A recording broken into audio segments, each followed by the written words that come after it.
The Sojourner Peace Center has been helping transform the lives of domestic abuse victims since 1975. The center is continuously extending their reach and helping victims of violence and their families lead nonviolent lives. They are incorporating programs that will help more people and create more prevention of domestic violence situations. Our mission since 1975 was to give people safety, dignity, respect, to help them figure out a way to get out of the violence. When the worst thing happens to you, you get up, you get dressed, and you come down to the Family Peace Center.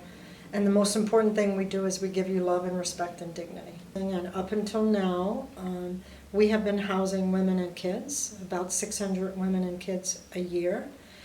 And we have a 54-bed shelter, and we take about 18,000 calls on our hotline. It's a 24-hour hotline. And a call may come from a survivor, a friend or loved one, a coworker, a student doing a paper, somebody wanting to know more information. And so about 18,000 times a year we take those kinds of calls, 24 hours a day. It's going to be changing soon, as we'll be housing men starting this fall. We're preparing to do that. Most of the shelters around the state are preparing to have men who have been battered come into shelter and provide the same level of services. Up until now, we've not been able to do that, but we still haven't gone far enough. There's still far too many people who are living in violence and isolated. So we've come a long way, and we have much more to do, in particular with young people. And the thing about our work, it's really around youth and how do we prevent exposure to violence for our young people. And that has a couple of different pieces to it.